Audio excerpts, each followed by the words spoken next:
السلام علیکم ورحمۃ اللہ وبرکاتہ۔ محترم سامعین و ناظرین، امید ہے آپ خیریت سے ہوں گے۔ درس قرآن اور خلاصہ قرآن کا 27واں سیشن ہے۔ 27ویں پارے کے ساتھ پھر حاضر ہیں آپ کے ساتھ انشاءاللہ۔ مختصر وقت میں 27ویں پارے کا خلاصہ آپ کے سامنے رکھا جائے گا۔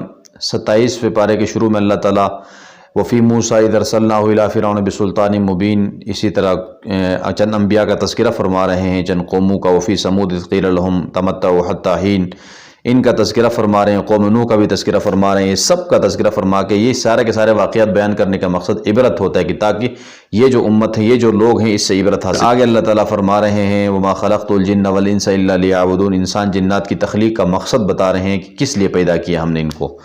سورہ طور کے شروع میں والطور و کتاب مستور، کوہ طور کا قسم اللہ نے کھائی ہے، اسی لیے سورت کا نام بھی طور پڑ گیا۔ وہ کتاب مستور فی رق منشور، قسم ہے اس کتاب کی جو کھلے ہوئے کاغذ میں لکھی ہوئی۔ والبیت المعمور، اسی طرح بیت معمور، اس کا بھی خانہ، جیسے خانہ کعبہ کے محاذات میں بالکل آسمان کے اوپر 7ویں آسمان میں فرشتوں کا کعبہ ہے، اس کو بیت المعمور کہتے ہیں۔ روایت میں آتا ہے کہ وہ جو کعبہ بیت المعمور ہے، اس میں 70,000 فرشتے روزانہ اللہ کے سامنے سجدہ کرتے ہیں، اور پھر قیامت تک ان فرشتوں کی نمبر نہیں آتا ہے، کیونکہ فرشتے اللہ کے اتنے زیادہ ہیں۔ والسقف المرفوع، یعنی بلند چھت کی قسم، اور والبحر المسجور، بھرے ہوئے پانی سے، سمندروں کی قسم، اللہ نے یہ ساری قسمیں کھائے۔ اور پھر آگے اللہ تعالیٰ فرما رہے ہیں اصلوہا فاصبروا او لا تصبروا سواء علیکم انما تجزون ما کنتم تعملون۔ جہنمیوں سے کہا جائے گا جب جہنم میں جائیں گے تو ان کو کہا جائے گا تم چاہے یہاں پر صبر کرو نہ کرو، برداشت کرو نہ کرو، لیکن آپ نے رہنا جہنم میں ہی ہے، یہاں اپنے اعمال کا نتیجے چکھو۔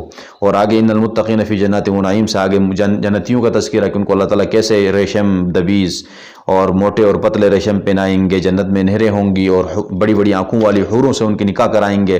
تو یہ ساری نعمتوں کے تذکرے ہیں ان لوگوں کے لیے جو پرہیزگاری کی زندگی گزار کر رب کے پاس پہنچے۔ ام عندہم خزائن ربک ام هم المسیطرون، کے اندر مشرکین طائف والے یہ کہتے تھے کہ اگر اللہ نے قرآن نازل کرنا تھا، نبوت دینی تھی، تو یہ طائف کے اندر جو سب سے امیر لوگ ہیں، بڑے لوگ ہیں، ان کو کیوں نہیں دیا ہے؟ تو اللہ نے فرمایا کہ یہ اللہ کا خزانہ ہے، اللہ کے خزانے اللہ خود تقسیم کرتے ہیں۔ جو رزق وغیرہ ہے، جو جس کی کوئی اہمیت نہیں اللہ کے نزدیک، وہ اللہ تمہارے اختیار میں نہیں دیتا ہے، وہ اللہ اپنی طرف سے خود تقسیم کر رہا ہے۔ تو یہ جو نبوت ہے، اللہ کا خاص ایک عہدہ ہے، وہ آپ کو کیوں دے گا؟ وہ اللہ اپنے مرضی سے دیتا ہے جس کو بھی چاہے۔ ام لہ البنات ولکم البنون، اور اسی طرح مشرکین جو اللہ تعالیٰ کے لیے بیٹیاں وہ کرتے تھے، فرشتے اللہ کی بیٹیاں، یہ عقیدہ تھا ان کی تردید کی۔ وَاصْبِرْ لِحُکْمِ رَبِّكَ فَإِنَّكَ بِأَعْيُنِنَا وَسَبِّحْ بِحَمْدِ رَبِّكَ حِينَ تَقُومُ وَمِنَ اللَّيْلِ فَسَبِّحْهُ وَإِدْبَارَ النُّجُومِ۔ نبی علیہ السلام کو کہا جا رہا ہے پیغمبر، آپ نے ان مشرکین کے تکالیف اور آزمائشوں سے، ان کی ایذا رسانیوں سے پریشان نہیں ہونا ہے، بس آپ اللہ کے سامنے جھکے رہیں اور صبر سے کام لیں۔ ایک تو صبر آپ نے کرنا ہے، دوسرا یہ ہے کہ ہمیشہ اٹھتے بیٹھتے اللہ تعالیٰ کی حمد و تسبیح کرنی ہے۔ تہجد کے لیے اٹھتے ہو، کسی مجلس سے اٹھتے ہو، عشاء اور فجر کی نماز، من اللیل فسبحہ وادبار النجوم، اور فجر میں، عشاء میں، مغرب میں اللہ ہی کی تسبیح بیان کریں۔ سورۃ النجم، اس میں بھی ستارے کی قسم کھائی، اس لیے کھائی کیونکہ ستارے سے لوگ راستے تلاش کرتے تھے، مشرکین بھی اس چیز کو مانتے تھے، اور ستارہ اپنے راستے پہ چلتا ہے۔ تو یہاں یہ بتایا جا رہا ہے کہ جس طرح ستارہ راستہ دکھاتا ہے روشنی کے ذریعے سے اور اپنے راستے پہ چلتا ہے، تو نبی علیہ السلام بھی ستارے کی مانند ہے، اور نبی علیہ السلام کی روشنی بھی چند وقت کے لیے ہے۔ چند وقت کے لیے مطلب نبی علیہ السلام دنیا میں آئے ہیں کچھ عرصے کے لیے، پھر یہاں سے چلے جائیں گے، تو جلدی کریں جو لوگ ان سے روشنی حاصل کرنا چاہتے ہیں۔ اگرچہ نبی کی روشنی قیامت تک رہے گی، لیکن نبی علیہ السلام کی ذات اقدس دنیا سے جائے گی، اس لیے پہلے سے فائدہ اٹھاؤ، یہ کہا جا رہا ہے۔ علمہ شدید القویٰ ذو مرۃ فاستویٰ وہو بالافق الاعلیٰ۔ مشرکین یہ اعتراض کرتے تھے کہ یہ جو جبرائیل نبی کے پاس وحی لے کر آتا ہے، یہ کیسے پتہ چلتا ہے کہ یہ جبرائیل ہے؟ تو یہاں پر جواب دیا کہ اللہ کے نبی نے جبرائیل کو 2 مرتبہ اپنی اصلی شکل میں دیکھا ہے۔ ایک مرتبہ اللہ کے نبی نے خود فرمائش کی تھی کہ مجھے اپنی شکل دکھاؤ اصلی، دوسری مرتبہ معراج کے موقع پر دیکھا، اس لیے یہ بتایا گیا۔ اور اسی طرح اذ یغشی السدرۃ ما یغشی ما زاغ البصر وما طغی، یہ جنتیوں کے تذکرے آگے۔ افرأیتم اللات والعزی ومناۃ الثالثۃ الاخری الکم الذکر ولہ الانثی۔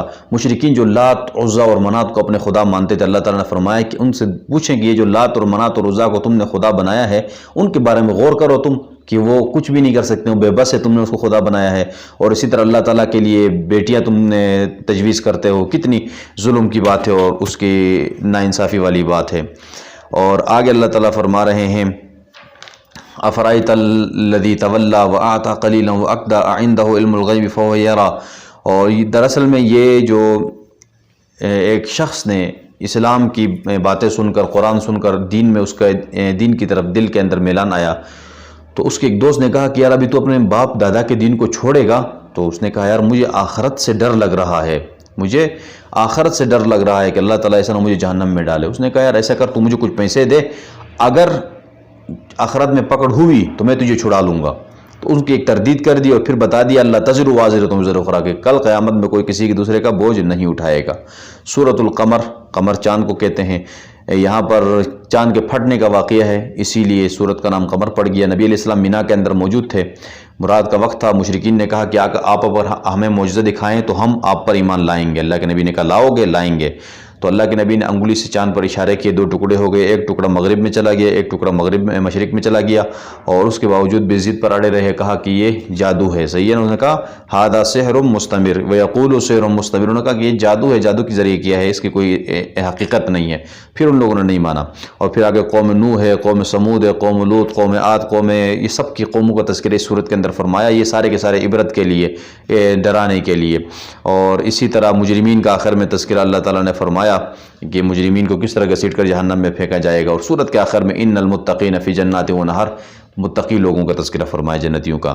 سورہ رحمان، مشرکین اللہ تعالیٰ کو رحمان تو مانتے تھے، لیکن یہ کہ پتہ تھا کہ اللہ کا نام رحمان ہے، لیکن مانتے نہیں تھے، اس لیے بار بار پوچھتے تھے مر رحمان، نبی علیہ السلام سے کہ رحمان کیا ہے۔ اللہ نے رحمان کے نام پر پوری سورت اتاری اور فرمایا کہ رحمان ہی نے قرآن سکھایا، قرآن ہر بندے کو سیکھنا چاہیے۔ علمہ القرآن، علم القرآن کے اندر بتا دیا قرآن کا سیکھنے کی بڑی فضیلت۔ اللہ کے نبی نے فرمایا خیرکم من تعلم القرآن وعلمہ، کہ بہترین تم میں سے وہ شخص ہے جو قرآن سیکھے اور سکھائے۔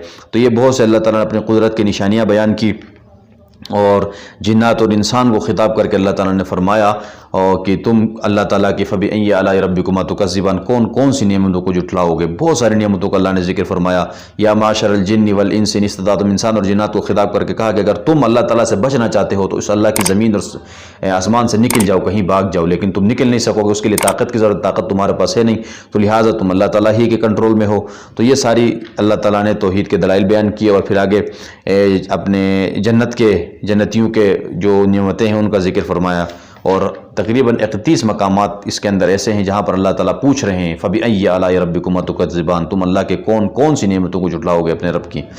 واقعہ، اذا وقعت الواقعہ، جب واقع ہونے والی واقع ہوگی، لیس لوقعتها کاذبہ، تو پھر اس کے واقع ہونے والے کو کوئی جھٹلا نہیں سکے گا، یعنی قیامت کو مشرکین تو ابھی انکار کر رہے ہیں کہ قیامت نہیں آئے گی، لیکن جب آئے گی تو پھر اس کا انکار نہیں کر سکیں گے، ان کو جھکا دے گی۔ پھر آگے اللہ تعالیٰ نے 3 گروہ کیے، وہ کنتم ازواجا ثلاثہ، 3 قسم کے گروہ ہوں گے اس وقت قیامت میں۔ ایک تو مقربین کا ہوگا، صحیح ہے، دوسرا وہ لوگ جن کے دائیں ہاتھ میں عمل نامہ دیا جائے گا، مومنین، یہ کامیاب ہوں گے، اور دوسرے وہ جن کی بائیں ہاتھ میں عمل نامہ دیا جائے گا، اور سب کا تذکرہ فرمایا کہ ان کے ساتھ کیا کیا ہوگا یہاں پر۔ اور سورت کے آخر میں اللہ فرما رہے ہیں کہ فلولا اذا بلغت الحلقوم وانتم حینئذ تنظرون، مشرکین کہتے تھے کہ یار موت زندگی ہمارے ہاتھ میں، ہمارے اختیار میں، ہم جب تک جئیں اس کے بعد کوئی زندگی نہیں ہے۔ تو اللہ تعالیٰ نے فرمایا کہ تم اس کو تو دیکھو، تمہارے سامنے ایک بندہ پڑا ہوا ہے، اس کی روح قبض ہو رہی، گلے تک روح آ چکی ہے، بلغت الحلقوم، اور تم دیکھ رہے ہو وانتم حینئذ تنظرون، لیکن تم اس کی روح کو روک نہیں سکتے ہو، اس کی جان نکلنے سے روک نہیں سکتے، تمہارے اندر اتنی طاقت نہیں ہے۔ تو اس بات کی علامت ہے کہ یہ سب کچھ اللہ کے ہاتھ میں، اور تم نے بھی اس سے گزر کر جانا ہے۔ سورۃ الحدید، اس کے اندر لوہے کا تذکرہ ہے، اس لیے سورت کا نام حدید پڑ گیا۔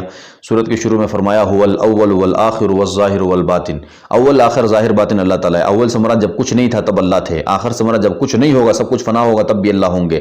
ظاہر ان اللہ تعالیٰ کی قدرت کی نشانیاں ظاہر ہیں، اتنی قدرت کی نشانیاں ہیں کہ اس سے لوگ اللہ کو پہچان سکتے ہیں۔ باطن سے مراد یہ ہے کہ دنیا کے اندر اللہ تعالیٰ کو کوئی دیکھ نہیں سکتا آنکھوں سے۔ اور اسی طرح آگے وَمَا لَكُمْ أَلَّا تُنْفِقُوا فِي سَبِيلِ اللَّهِ، کہ اللہ کے راستے پر اللہ فرما رہے کہ میرے دیے ہوئے مال میں سے میرے راستے میں خرچ کرنے میں کنجوسی کرتے ہوئے ایسا نہ کرو۔ اور اولئک اعظم درجۃ من الذین انفقوا من بعد وقاتلوا وکلا وعد اللہ الحسنى، صحابہ کرام کے درجات ہیں، درجات تو سب کے ہیں، کوئی افضل ہے کوئی نیچے درجے کا ہے، لیکن وہ کلا وعد اللہ الحسنى، اللہ فرما رہے سب سے جنت کا وعدہ، جنتی ہونے میں سب برابر ہیں لیکن درجات میں فرق ہے۔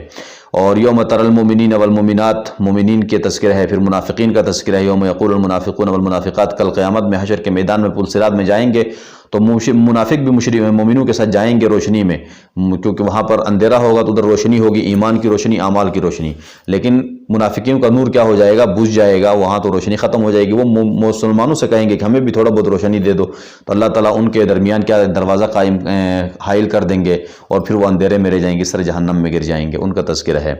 اور اسی طرح اللہ تعالیٰ آخر میں فرماتے ہیں کہ لَقَدْ أَرْسَلْنَا رُسُلَنَا بِالْبَيِّنَاتِ وَأَنزَلْنَا مَعَهُمُ الْكِتَابَ وَالْمِيزَانَ لِيَقُومَ النَّاسُ بِالْقِسْطِ، یہ کتاب کے بارے میں کہ ہم نے رسول بھیجے واضح دلائل کے ذریعے سے، اور اسی طرح ان کو کتابیں دی تاکہ وہ انصاف کرے لوگوں کے درمیان، اور دین کی دعوت مکمل طور پر ان تک پہنچائے۔ اور ابراہیم علیہ السلام اور نوح علیہ السلام کا واقعہ آخر میں ذکر کیا۔ تو یہ 27ویں پارے کا خلاصہ مکمل ہو گیا۔ انشاءاللہ 28ویں پارے کے ساتھ پھر حاضر ہوں گے، تب تک کے لیے اجازت دیں۔ اللہ ہم سب کا حامی و ناصر ہو۔ السلام علیکم ورحمۃ اللہ وبرکاتہ۔